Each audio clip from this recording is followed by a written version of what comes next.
Good morning, and thank you for joining us. Welcome to the Succession Planning Part 2 webinar, which is being provided today through our Tourism Reactivation of Industry program.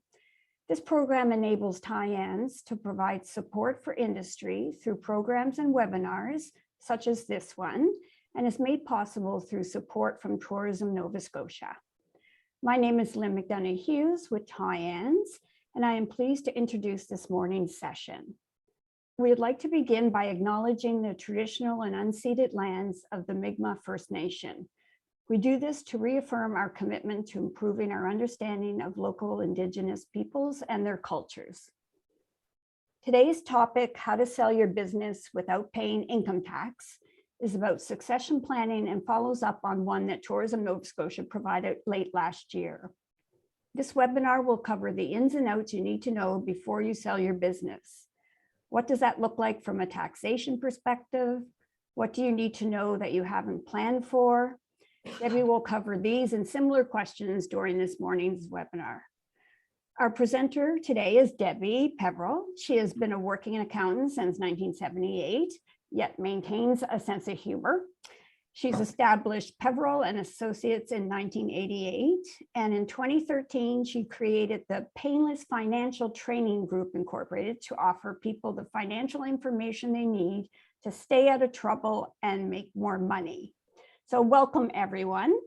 And I'll mention that Debi's going to take questions throughout the webinar because there's different topics as we go along. So I'll try to keep an eye on the questions as we go. And should we miss any, we'll cover them at the end of the session. So on to you, Debi. Thanks very much, Lynn.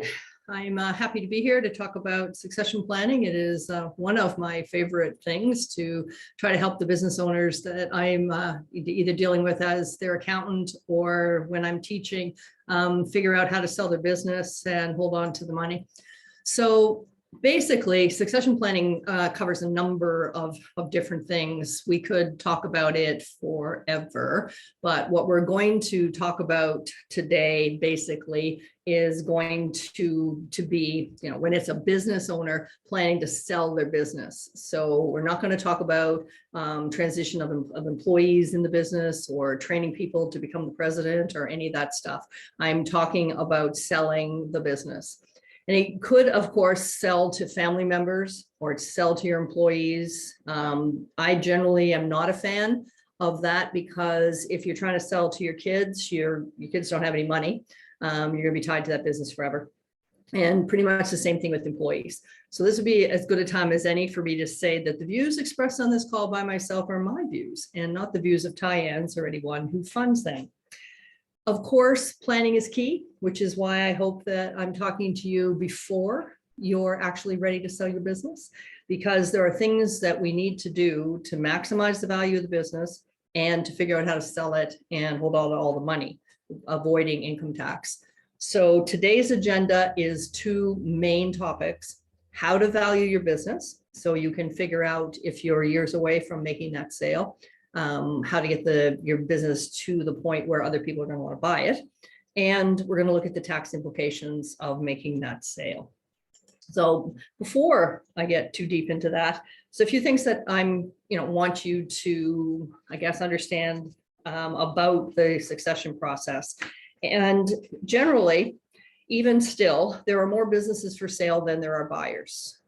It is not the easiest thing to sell your business. It is, however, quite easy to sell a building or property that you have in your business. And that is something that's come up in the last couple of years where I've actually had businesses sell for the value of the property because, as I'm sure you all know, properties values have gone up quite a bit in the last couple of years, 17% on average last year.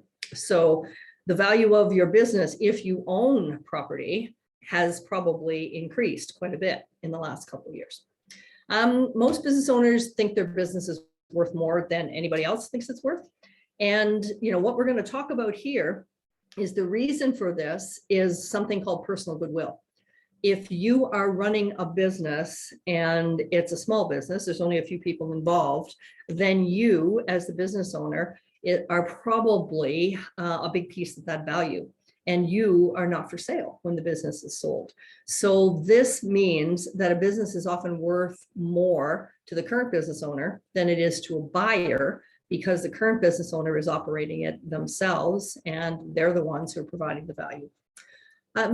Other things, most buyers don't have any money. You will, and I've done this hundreds of times, people that want to buy the business aren't always the people that have the money. When we're selling things like, convenience stores, maybe the employees want to buy it, but they'd have to pay the owner over 5 or 10 years, or needs Sobeys comes along and just buys it and gives the owner all the money. So there may be a trade-off here, depending on what kind of business you have, as to whether you want to sell it to a group of people who have the money, but it'll probably change the name on the door, or you want to make the kind of emotional choice and sell it to family or employees, and they're not going to have the money. So another thing is, most people would start a business rather than buy a business. I teach quite a bit in the SEB program, the Self-Employed Benefit Program, and those are people who are starting a business.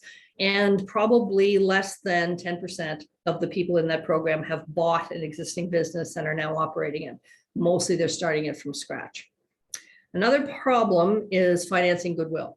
And I'll talk about what Goodwill is, if you don't know, in a few minutes. But basically, this is the value of the business that isn't tied up in receivables or inventory or land and building. And it takes time.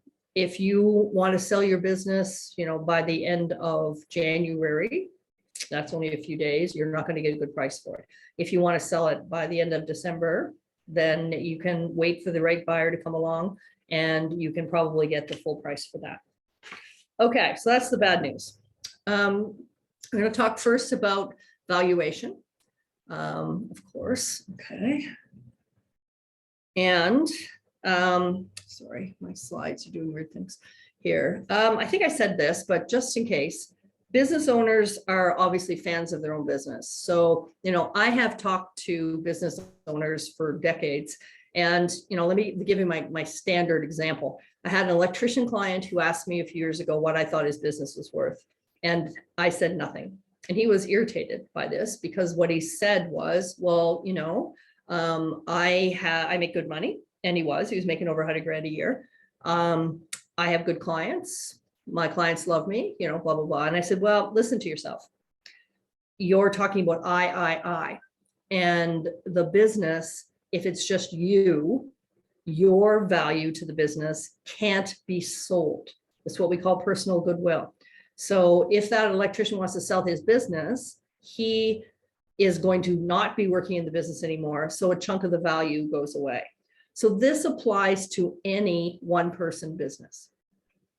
And that's something to think about. If you want to sell a business for its going concern value, then there has to be something in the business besides yourselves when you leave.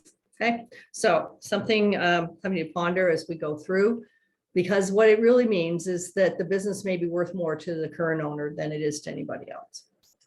All right, so valuing a business, we're going to talk about the technical terms here. I get asked probably once a week, what a business is worth. What's my business worth? What's this business worth? And, I have a smart aleck response, which is whatever someone else will pay for it.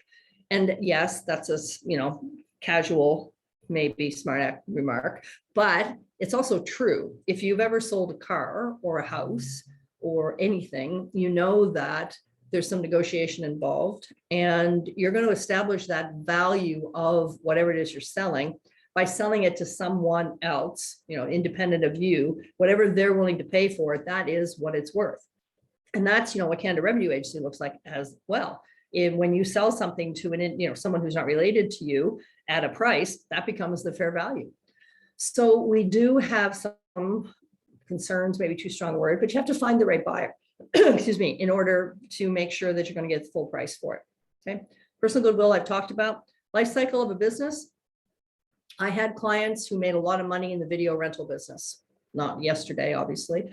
They got into the business. They were selling or renting videotapes. They paid $100 for them. They rented them 100 times for $10 each. They made a lot of money, but they got out of that business. That business doesn't make any money right now. So that's something to consider Is there a life cycle of the business you're operating? Is it possible that your business could be what we call disintermediated, that a customer is able to do something without using your services? So that, stuck up term disintermediated, it's kind of what has happened to travel agents over the years. Because a person who wants to travel can go on the websites, can do all the research themselves, there were less travel agents that are able to make a living in that business unless they're providing value to their customer. So, years ago, you couldn't book a flight to Toronto on your own. You had to use a travel agent, and travel agents made a lot of money doing very routine things because they were the only ones that could do it.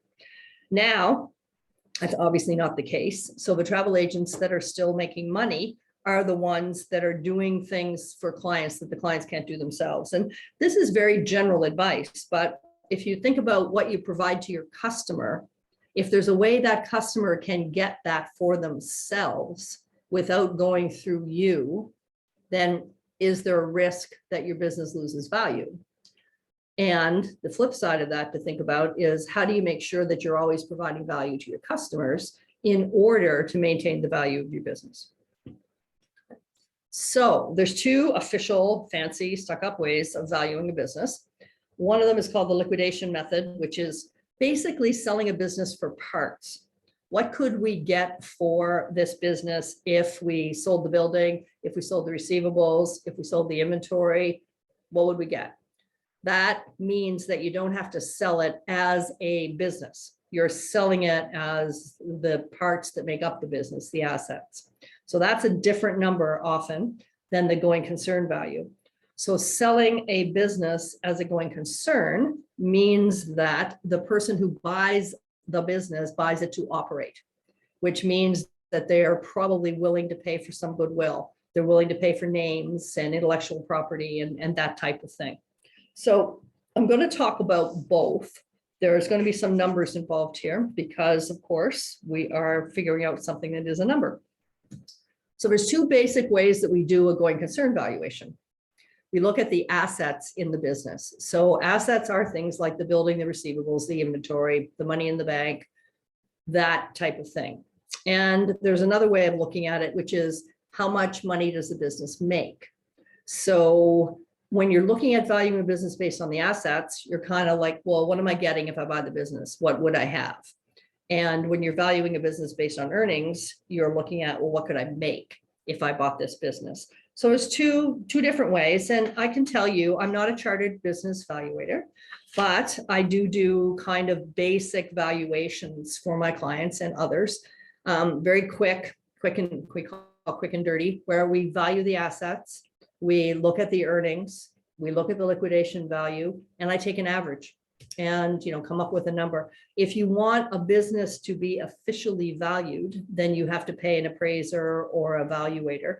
And that usually runs to several thousands of dollars. And they're still just making it up, right? Because no one knows exactly what a business is worth until it's sold. When we are selling a business, we can put a number on it, but we don't know what we're going to get until we actually make the sale. So a few things to talk about in issues of valuation. So, is there a comparison available? If your restaurant has a restaurant sold anywhere near you in the same, last year or so, what did they get for it? Is it similar? Okay, you see that with houses. Management team, who's left behind? When your business is sold and you, the owner, walk away, what's in the business then? Do you have a really good manager? Do you have really good employees who've been there for a long time? What is left and how good is it? Quality of the company's information. I have seen clients sell their business based on calculations made on a Tim Hortons napkin. And I wish I was kidding, but my client, in fact, bought a business based on that kind of thing. That's not common. Typically, once you get lawyers and accountants involved in any sale, they're going to want, financial statements prepared by an accountant. They're going to want to see tax returns. They're, going to look at documentation for sure to prove the value. So if you've had your business information reviewed or audited, that can be, a good thing when the time comes to sell. Growth potential and stage in the life cycle. Again, are you in a business that has a life cycle?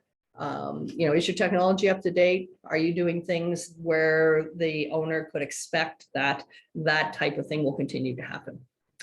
Economic dependence. The classic example of this would be Tim Hortons. If you were selling a Tim Hortons restaurant, first of all, you don't get to choose. Tim Donut will make a decision about whether, who will be able to buy that. And you're not allowed to buy most of the things you sell from anyone other than Tim Donut. So that would mean that that business is economically dependent on that supplier. But we see it in other cases. If you're running a small inn and you get most of your business from the college that's nearby, and you're giving them a good rate and whatever, is that a cause for concern for a buyer? Okay. Then we just look at overall opportunities and risks. And certainly with COVID, it's been very difficult for people to determine what is going to happen. Travel has definitely been impacted by COVID. Is it going to get better? Is it not? And who knows? And, we've talked so much about COVID that and there's still not enough information for people to make decisions. We assume that this is going to go away. But I have heard people talk about how we might look back at the decade of the 20s and talk about the decade of COVID. And, that it frightens me that it would be 10 years that we were going to have to talk about this kind of thing. So, okay, so those are some overall issues. So let's look at the steps. If we're going to value the business as a going concern, then the first steps we would take is we look at the balance sheet. So I'm assuming that in your business, you have a balance sheet, which is a list of your assets and a list of your liabilities.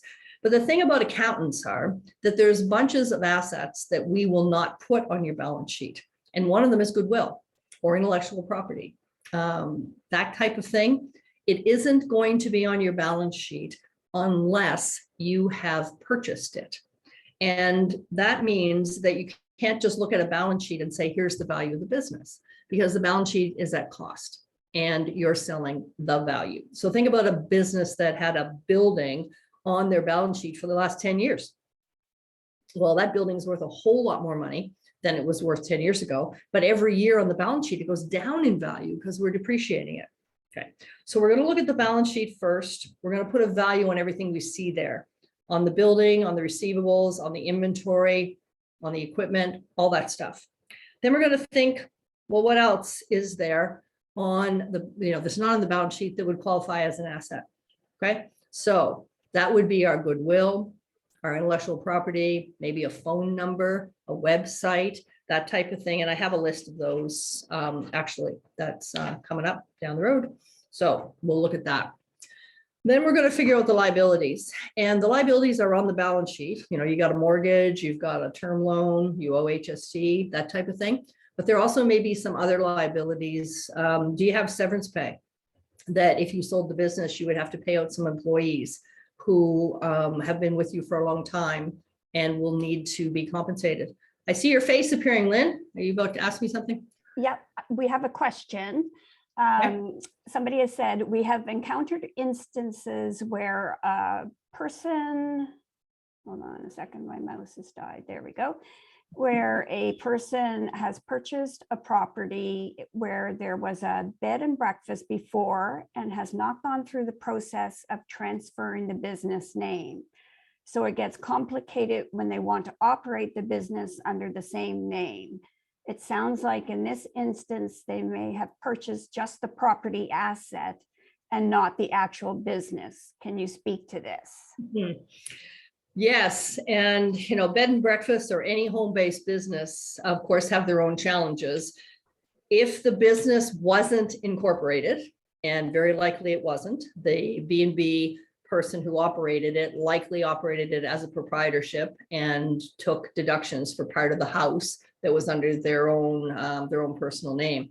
So there should have been in the purchase and sale agreement for the property some riders or additional paperwork that would have transferred the name of the B&B as well as just the physical property. And this gets further confused because sometimes people don't want to show that part of the house was used as a B&B because they want to use the principal residence deduction for the entire property. And that's not accurate. If you're been used, say use half of the property for B&B and half the property is your principal residence, well, then when you sell that property, you are only going to be able to use the principal residence deduction for half of the value because half of it was the B&B.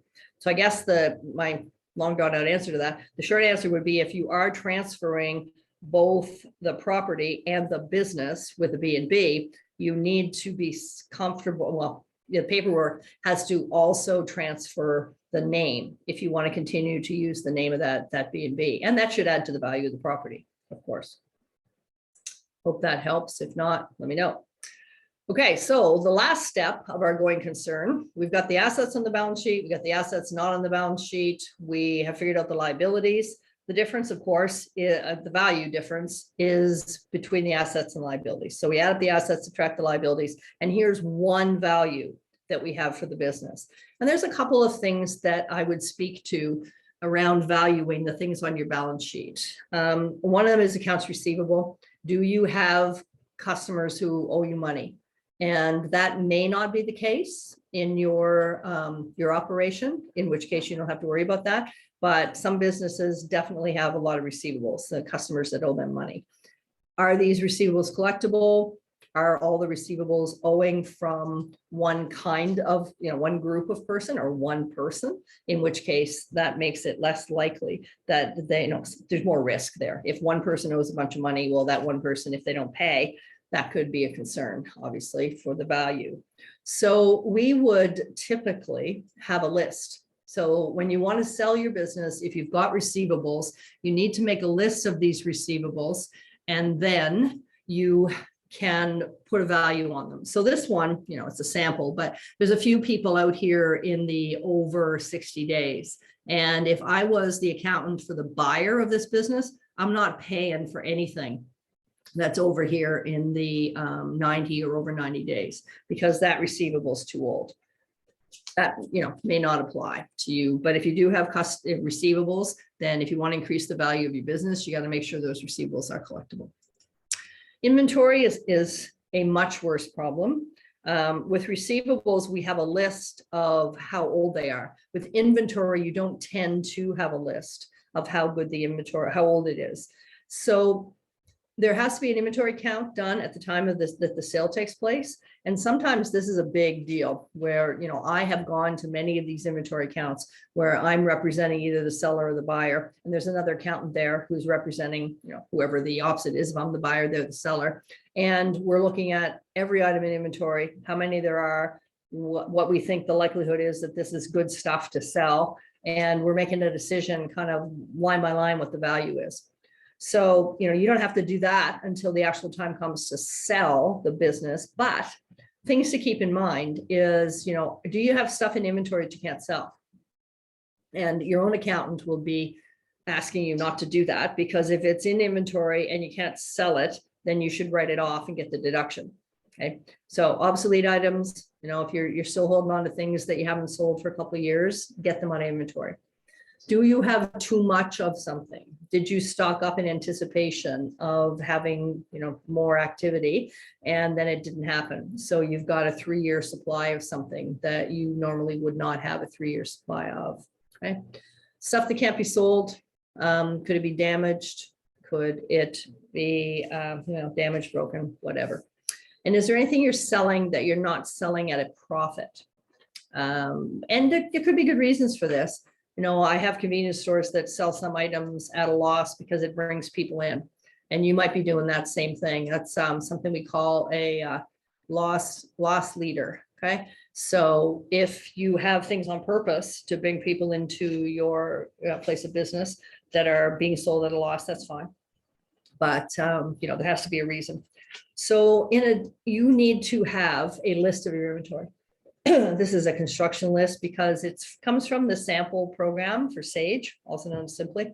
So their sample company is a construction company. So I just pulled it out of there.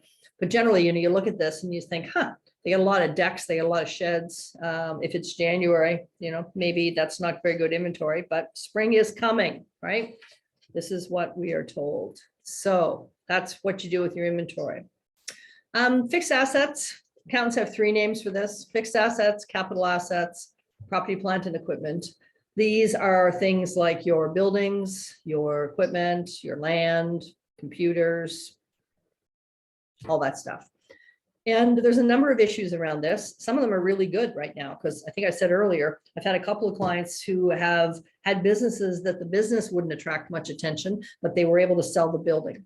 And that, is new the last couple of years. Although, I had a client that had a building that he was trying to sell as a house years ago, and he couldn't move it. And Tim's bought it as a drive-through, paid way more for it than he could have sold it as a house, and they just wanted the land. They liked where it was, and that worked fine. So this alternate use, when we think about what's in the business, is there something that could be bought by a person who isn't going to run the business, but will pay good money for that?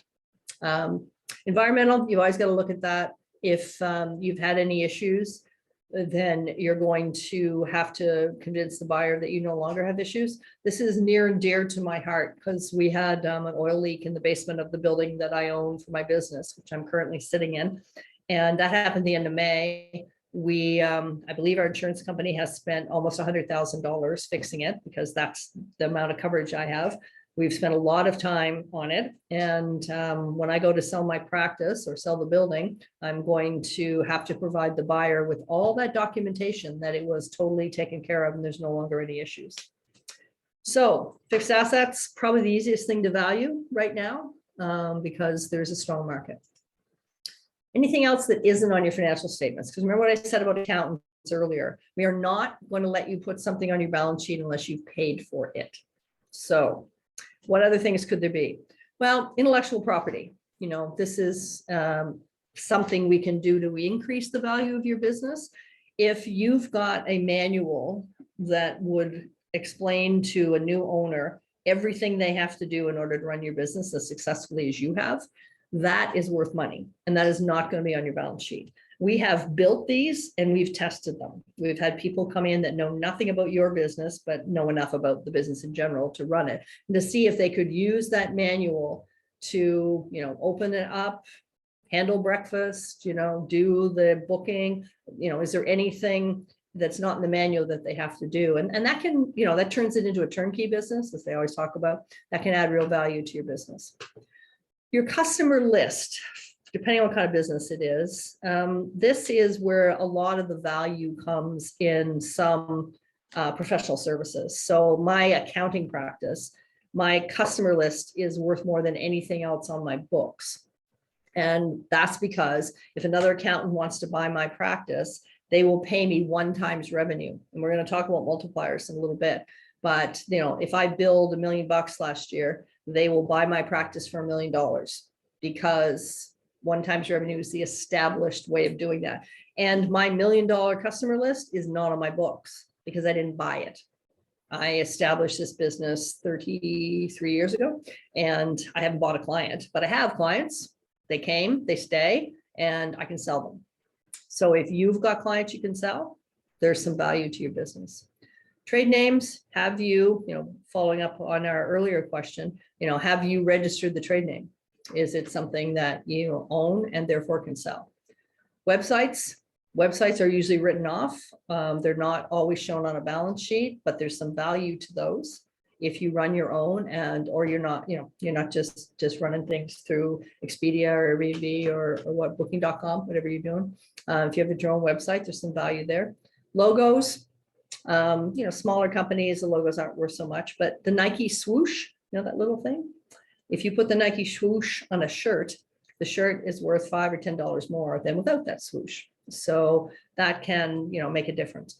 Phone numbers, I keep talking about this, but I'm not so sure that it's really true anymore, because so many phone numbers are kind of replaced with an app. Like a taxi number used to be a big deal, but now, people poke a button on their phone. But No, the phone number still has some value, and you don't have it on your books, of course, because you don't own it. But as long as you continue to make your monthly payment on your phone bill, then that phone number is yours to use. So there may be some value there. Okay, so all of that, you value everything on the balance sheet, you value all these things that are not on the balance sheet, and you come up with a number. Okay, that's one way. The next thing is what we call the multipliers. And this is the kind of gobbledygook that accountants talk about all the time.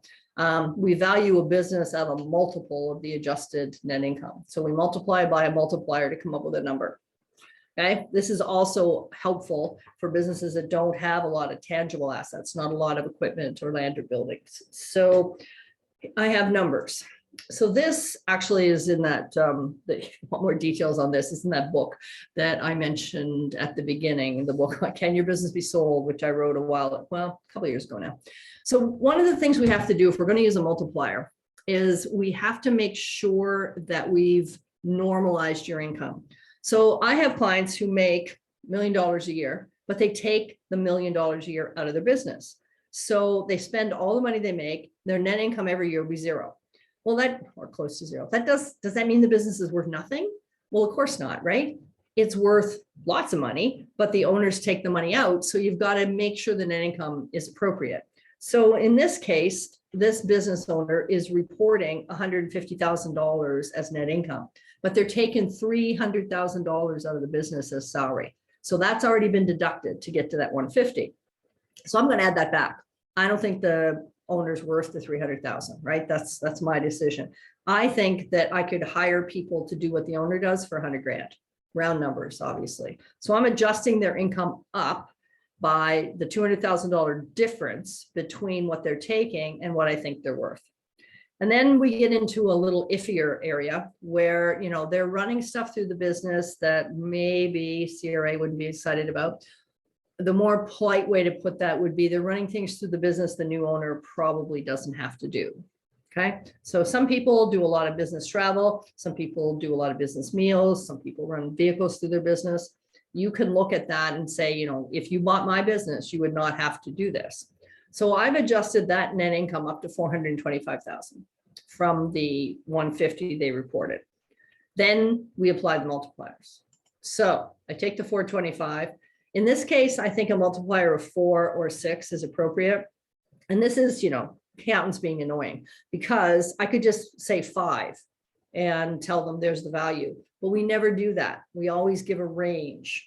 So this business, based only on the multiplier, assuming 4 and 6 are the right multipliers, would be worth between 1.7 million and 2.55. Okay. Common multiplier for businesses in Nova Scotia is actually about 3. Depending on the kind of business, there's a lot of variety there, but you could be safe by using 3. I'm seeing things in the chat. Okay, not for me. Okay. Okay, so that's the multiplier version. We take this, you know, income. Well, there's another example, sorry. So this is the one that I did from the book. You know, this new net income was reported at 364,000. Guy takes 125 out. I think he should take 100. I do believe he's got about $75,000 of you know, extra stuff going through the business. So I'm adjusting his net income to 464. And of course, this can go the other way. What if, you know, your business is making 100 grand, but you're not taking a salary out? Then I would take that 100 grand and I would figure out a salary for the work that's being done, and I'd subtract that. So the net income shown on the business might actually be less than what the statements show if the owners are working and not being compensated, which sometimes happens. Okay, so the multiplier for this one, we did 3 and 5 here, and I'd say then the business between 1.3 and 2.3. So those are our 2 methods of evaluating the business as a going concern: valuing the assets, valuing the business based on a multiplier. And that's the going concern. But what if we're not selling it as a going concern? What if you have it for sale for a while, nobody buys it? So what if we could just sell each individual piece of the business to maybe different sellers, right? Is there any possibility of doing that? And I would always do a liquidation value, because I have found businesses where the liquidation value might be higher than the going concern value because, well, one of the cases I remember the best, they really had falling sales. They had a lot of money in the bank. They had good stuff in the business, but they were no longer making any money. A key person had left the business and the business was failing. And I had told them that that business was worth more for its parts and they should stop operating it because they were losing lots of money. And right now they had money. So as a business, it wasn't worth a lot, but as the parts right now, it was still worth more. So I would also do the liquidation approach in order to have a negotiating position with the potential buyer, because I would say something like, I'm not selling it to you for this little money you're suggesting. I could sell it, I could liquidate it and make more than that. So it establishes a floor price for you as well. So liquidation, net amount available on the liquidation of the assets, and we would then pay the liabilities and have money left over. So the possibilities when the liquidation is also two possibilities. We could do it in an orderly way. So you could sell your accounts receivable to a factor. They would buy those, give you probably 75% on that right away. You could sell your inventory to a jobber. You could sell your property to somebody who wants to turn it back into a house or something. If you're going to do that, right now, as I said earlier, if you're going to try to do it by the end of the month, whatever, you're not going to get as good a price as if you wait for the right people to show up. So this is an example of if we look at a balance sheet and we figure out what if we had to sell this immediately, what's it worth? So cash is always worth the same amount of money. If you got a lot of money in your bank, then that's the value of your business. But wait, because in a couple of minutes, I'm going to talk about taxes, and having a lot of money in the bank might not be the right thing. You want to sell your accounts receivable. The balance sheet says 200,000. If I want to do it immediately, well, then I'm into factoring it. If I try to collect it over time myself, I'll probably get more money and I won't lose the money to the factor. Same deal with inventory. $25,000 in inventory. If I sell it today, probably half. If I can, wait, I can probably get all that money because inventory is at cost. There should be more. You can be able to sell all your inventory for more. Same thing, you look at, Goodwill, you're not going to sell any, you're not going to get any value for your Goodwill if you liquidate the business because the Goodwill is attached to the going concern of the business, not to liquidating it. Land, probably, if you had to sell it today, you're never going to get a good value for it. But if you wait, I've got this going way up because we're going to find the right people that are willing to pay lots of money for it. Same deal here. So liquidating quickly, you won't get the value. Liquidating over time, you should be able to get the value out of the business. And again, this is something we do. I just do this spreadsheet for a person to see what the liquidation value might be. We also, and I added the severance pay in here, which is something not to forget. When the time comes to sell your business, the new owner might ask you to lay off all your employees and pay their severance pay. All right, that's it for valuation. I'm going to move on to the tax stuff. So basically, if your business is incorporated or can be incorporated, you want to sell the shares of your business. You do not want to sell the assets of your business for tax purposes. And the reason for this is there is a $900,000 capital gain exemption for selling the shares of a small business.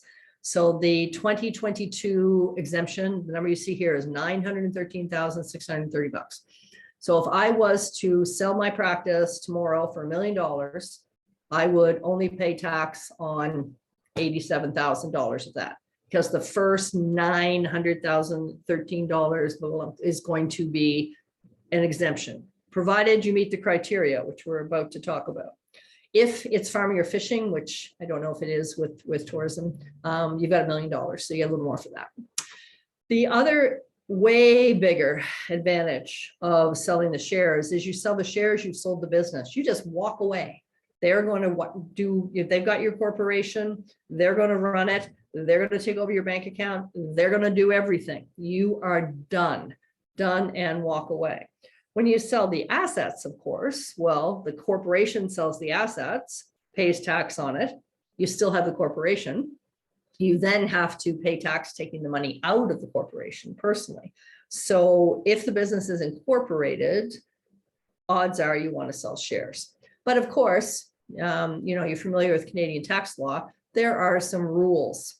So here's the first of all, the business has to be incorporated. You cannot sell shares if your business isn't incorporated. If your business is a proprietorship and you're getting ready to sell, it is still possible for you to incorporate prior to sale in order to use this exemption. But you have to do it before the sale. Okay. The person selling the business has to be a Canadian resident. Okay. So that probably isn't so hard. And the business must be considered active. So businesses that are not active are rental businesses or businesses that own mainly investments. So if you're operating a business, odds are it's active, but there, of course, are further rules. The corporation itself must be Canadian controlled private corporation, which we call CCPCs. So if the corporation is owned by a Canadian resident, then it's Canadian controlled. If you have less than 50 shareholders, then you're a private corporation.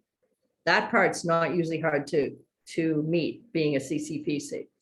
An active business, though, you've got to look at your balance sheet and you've got to see that 90% of the assets on the day of the sale are used in the business.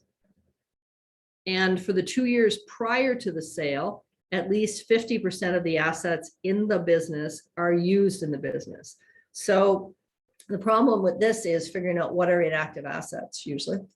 And here's the example. The big one we run into all the time is there's more cash in the bank than is needed to pay the bills. And as long as that doesn't exceed 10%, we're okay. And I've got an example of that. Another thing that we run into problems with is the cash surrender value of insurance. That's an inactive asset. If that's more than 10% of the value of the company, then you're offside and you can't use the exemption. Rental property. If there's rental property in your corporation, it can't be more than 10% of the value. Investments are not used in the business. So if you've got some excess cash in the corporation and you're using that cash to buy shares of Apple or something, that's an inactive asset. Also, equipment that's owned but not being used in the business. I have too many clients who have boats or ATVs or things in the business that aren't actually business assets. That's a problem. So here's an example. This is a regular balance sheet of a company that does not qualify. Simple example. You see at the top here, they've got $375,000 in the bank. Okay. Then they have receivables and inventory. Receivables and inventory are active assets. Cash is not. Fixed assets, active asset. Accounts payable, HST payable adds up to 100 grand and a mortgage is 100 grand. Okay, so those are their assets and liabilities. When we do the calculation, cash on the balance sheet less their current liabilities, the HST and accounts payable, they have $275,000 of excess cash. This business is worth $2 million, so 10% of that is 200,000. They're offside. And the thing that irritates people most of the time about this is that it doesn't matter that, if you're $1 offside, you're offside. There's no proration and you don't get the exemption. So the $913,000 that's available to each shareholder. So if there were 2 shareholders of this corporation, they're sheltering $1.8 million in the sale of this business. And if they had $1 more in active assets than 10%, they don't get any of it. And people have been complaining about that forever because it doesn't seem right that there's no proration. You're either on side or you're offside, and that's it. So this is an easy fix. You take the money out, but you take the money out, you got to pay tax on it. So if people are building value in their business by retaining cash, that doesn't work to get the capital gain exemption. Okay. So this is a business that is on side. Their cash is only 107,000 and they owe 242. They got all kinds of current debt here. So they're fine. And sorry, if I just go back here, what you want to think about is, okay, they're offside if they sell the business for 2 million. If they sell it for 1 million, they're not offside anymore. So sometimes we've had to adjust the selling price in order to get them on side because we had to reduce the selling price in order to get that money tax-free. So it was, worthy thing to do for sure. But the other thing that could happen is, you're on side yeah, you get more for, you start increasing the value of the business, and now you're not on side anymore.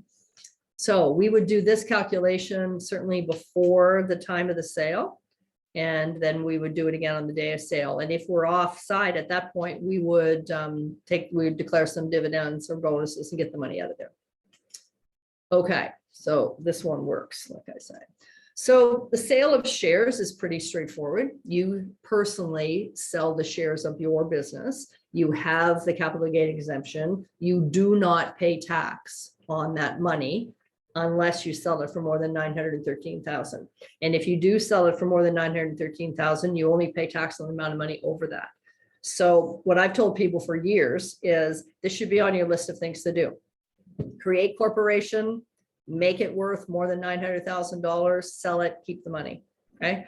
But it only works for selling shares. So the business has to be incorporated and it has to be active.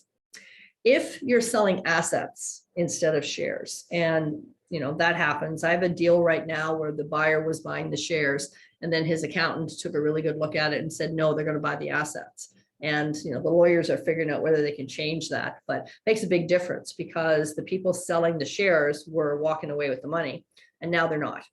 So the first thing that happens, of course, when you sell the assets is that the corporation has a capital gain.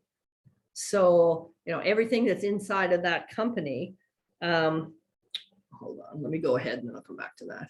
So here's an example. If the selling price of the business, it's 2.2 million here. This is another one of my examples from the book.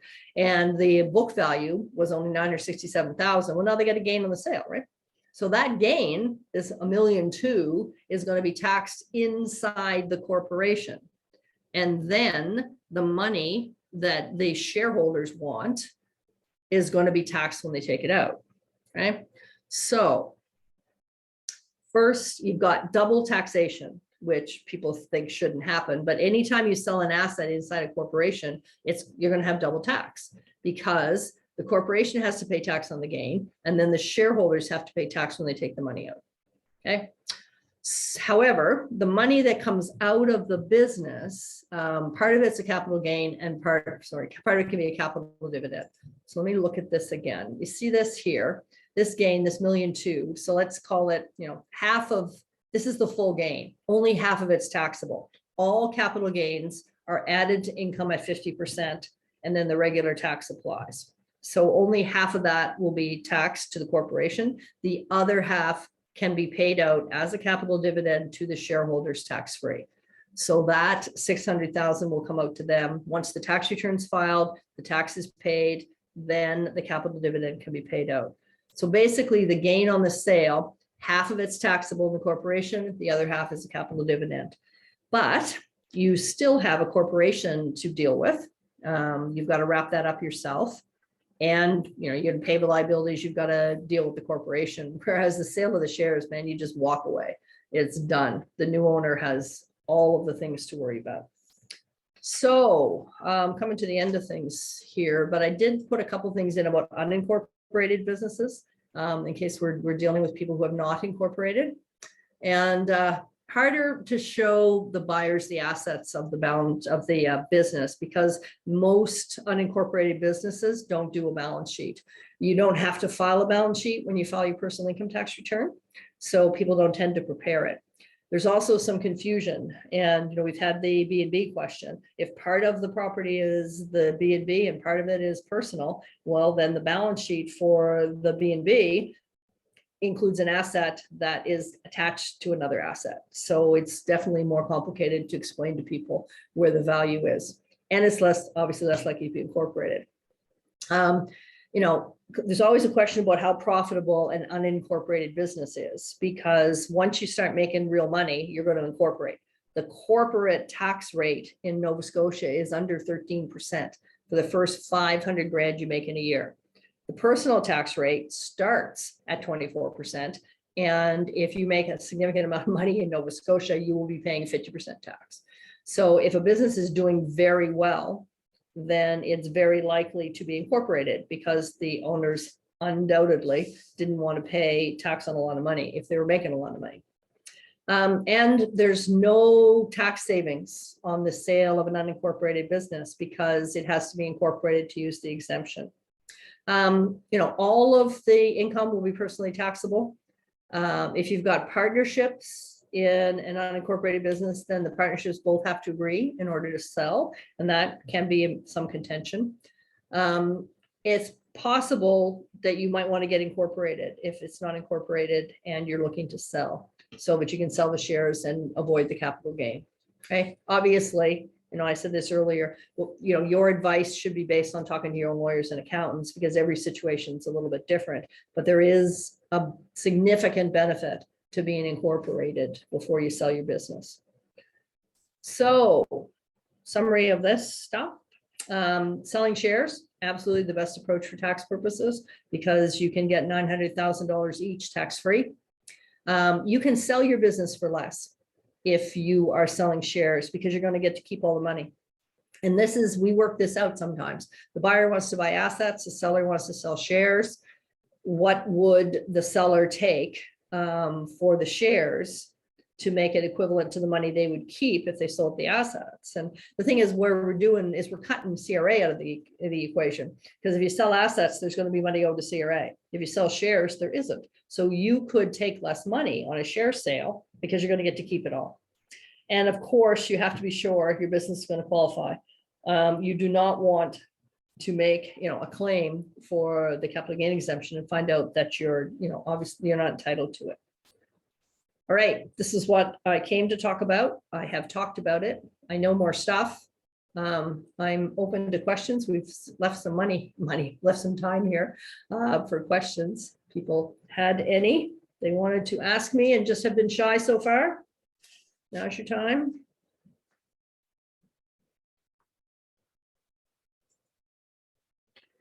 If you're too shy to ask a question, but you still would like to ask a question, that's my email address, debi@debipeverill.ca.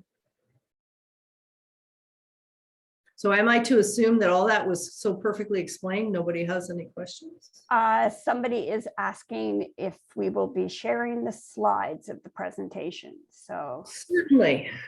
I can certainly send that out to everybody. Yep, not a problem. I had a lot of more complicated slides, and I didn't stick all those in because we could go through a whole process of comparing, an asset sale and a share sale. But, the gist of it obviously is that the share sale is a better deal tax-wise because you're going to get to keep more of the money. So just another comment that it's all interesting and points to the need to have a lawyer and accountant on their team. Yes, for sure. A lot of comments, Debbie, about how interesting and helpful it's been. And I know from my perspective, I love listening to you because you actually make accounting interesting. Well, I took it in university and I dropped it because the person was just dreadful. Well, it's interesting because I've gone to some really bad like tax seminars and accounting seminars because a lot of the accountants are very, very good at what they do, but they're not communicators. Yeah. And it's like the tax lawyers, they've got really good information, but man, it's hard to get it out of their head. So and it's funny because I ended up doing a lot of accounting. So anyway, we do have one question. With the majority of assets in house rentals besides separate B&B in the same corporation, is it possible to split up corporation easily and create two corporations, or are there tax implications with a split? Okay. And again, your own lawyer and accountant should weigh in, but you should be able to, and I think you should, separate your activities, keep the rental stuff in its own corporation and the active business stuff in its own corporation, because unless you've got more than 5 employees in your rental business is not going to be active. So selling the shares won't give you a capital gain exemption. But the B&B is considered an active business. It's not considered rental. So you should have that in a separate business so that you can sell the shares of that one and use the capital gain exemption. So yeah, I would certainly recommend exploring that with your own tax advisors, because you can split the company up as long as you still own both of them. There's a Section 88 rollovers or Section 85. One of the sections, you should be able to do a split without a tax implication on it. Good lawyer will figure that out for you. Great. And any other last questions? Nope, just a big thank you and a happy smile. That's always nice. We do have Debi joining us again in March for cloud accounting. So we look forward to having Debi back then. And I don't see any last ones. So on behalf of Tyans, I'd like to thank Debi again for sharing this important information for any operators who might be giving just a passing thought to selling their business. Hopefully you have found the session helpful moving forward. It has been recorded and will be available for viewing probably early next week. And I'd like to remind all participants of our Tourism Reactivation of Industry program, which offers business guidance and support through expert advisors, including Debi. So please contact any of us here at Tyans, and we'd be more than happy to reach out and help. We hope you can join us for our next webinar, which is on a new approach to marketing and sales outreach, taking place on Thursday, February the 3rd, which is next week with Windstorm, and registration is still available. And we also have a new series of 4 webinars starting on February the 11th, and the topics focus on rebuilding business and will be offered on a bi-weekly basis. So thank you again to everybody. I hope you have a great day and stay safe with all the snow and rain and whatever else that's coming our way. And have a great weekend. And thanks again, Debi. You are most welcome. All right. Take care, everybody. Okay, thanks.